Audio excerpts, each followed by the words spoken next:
So now we're going to begin a series of movements called the 8 Ways. These were created by Professor Cheng-Men and they're a wonderful way to get a great Tai Chi, Qigong exercise, and they're really nice in that they include a bit of creativity and imagination to each movement. The first of the 8 Ways is wearing the moon like a hat. And this isn't a movement so much on its own, it's more a movement that we hold on to and use through all the other movements. So wearing the moon like a hat really fits in with our essential of keeping the body upright. If we're wearing the moon like a hat, the head should really be floating up into heaven and should be level. If we're concentrating too much on what our feet are doing, we may start to let the moon tilt off of our head. So we want to make sure that we're always wearing the moon like a hat. The next of the 8 Ways is rowing. And to set this one up, we're going to start from our good shoulder-wide stance. From there, let's let our toes on one side turn out just a little bit to the corner. Now we're going to rest all of our weight onto that leg so that the other leg becomes light. That way we can take a step straight forward with that leg. Now notice, when I stepped, I didn't step closer to my other foot. I stepped straight forward on the line where my toes are pointing. That way I keep the width of my stance.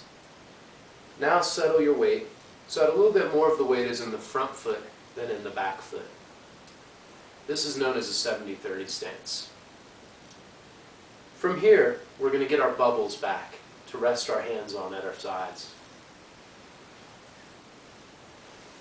You want to feel your body upright, wearing the moon like a hat. Have your nice relaxed soft bubbles and your legs relaxed so that the weight can go down into your roots. Now we're going to start a nice rowing motion by shifting our weight forward and then drawing it back to the back foot.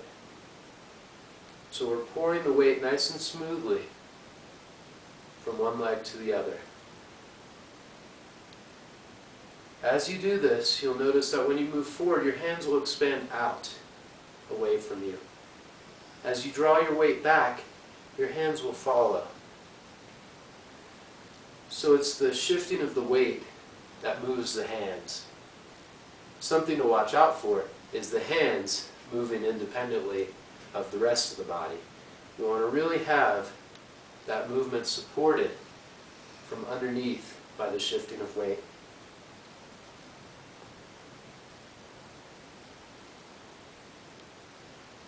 You want to try to row nice and smoothly. And you really want to direct the movement with your belly, your dantian. Move the belly forward to move forward. Move it back to move back.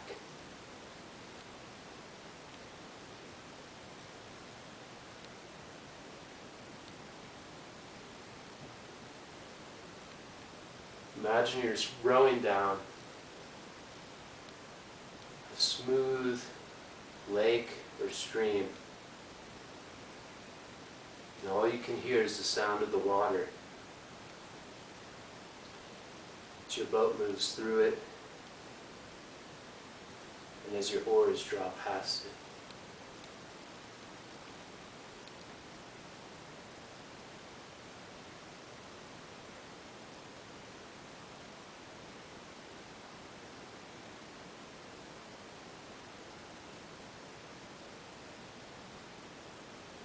Take a step back, come back to your shoulder-wide stance, and we'll switch to the other side.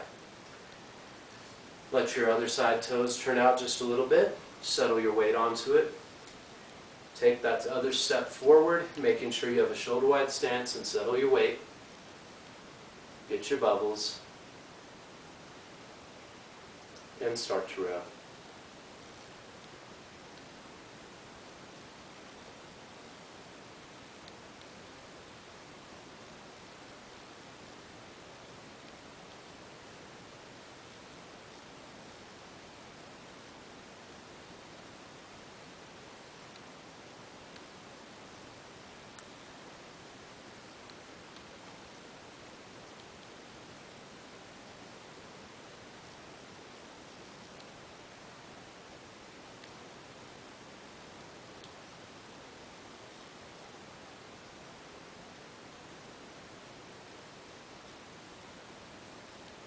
Step back and rest. Next we have a movement called crossing the creek, and it's a walking motion, and what we're working on here is rooting with one foot at a time. So this will help with your balance as well as just your general walking posture. So let's start at one side of your room, and imagine there's a creek flowing through the middle here, probably about shin deep or so. So remember to wear your moon like a hat, and what you want to do is start by placing one foot down into the creek, feeling what's underneath your foot, and then attaching your root to the bottom so it goes deep down into the mud. Once you have that root connected, you can shift all your weight onto that foot. Then your other foot is free to find its spot in the creek, to root down, grab the bottom, and then shift. And so you'll travel across in this way.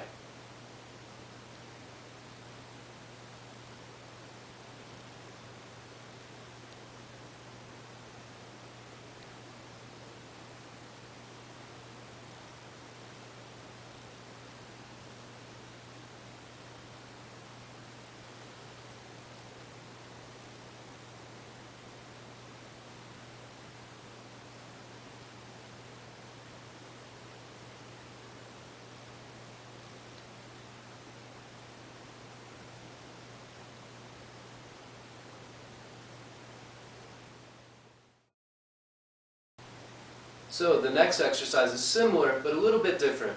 It's called crossing the frozen pond. So again, start at one side of your room. Imagine now that you have a nice frozen pond there. The way to safely cross the frozen pond is to be very careful with your weight shifts. So the way to begin is to place one foot onto the pond, and you want to place it down like a feather with zero weight in it, just barely resting on the surface. To do this, you really have to balance on your standing leg. Once you feel that connection very lightly with the ice, you want to start to shift the weight very slowly and very smoothly onto that foot. And the whole time you're listening to what's happening with the ice, so that if there was a crack because you shifted too fast, you could pull it back at any time. So place that foot lightly down, listen for what's underneath it, then very smoothly and slowly shift the weight. Be careful not to pour that last bit of weight out of your back foot too quickly. You want to let each bit of the weight pour smoothly into the front foot. Once all your weight's on your new leg, you pick up your next step and place it down like a feather. Shift slowly and smoothly, listening underneath your foot. Finishing the last little bit of weight out of this foot very gradually.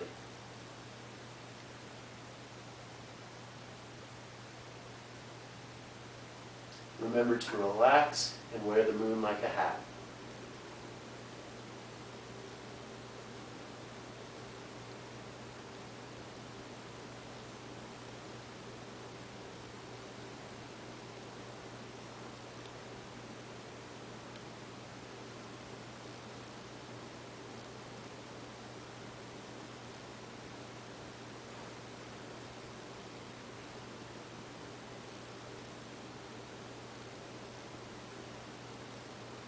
When you're crossing the pond, you'll probably be tempted to look down at your feet. Remember, your eyes are for looking where you're going, and that your feet are capable of feeling what they're doing.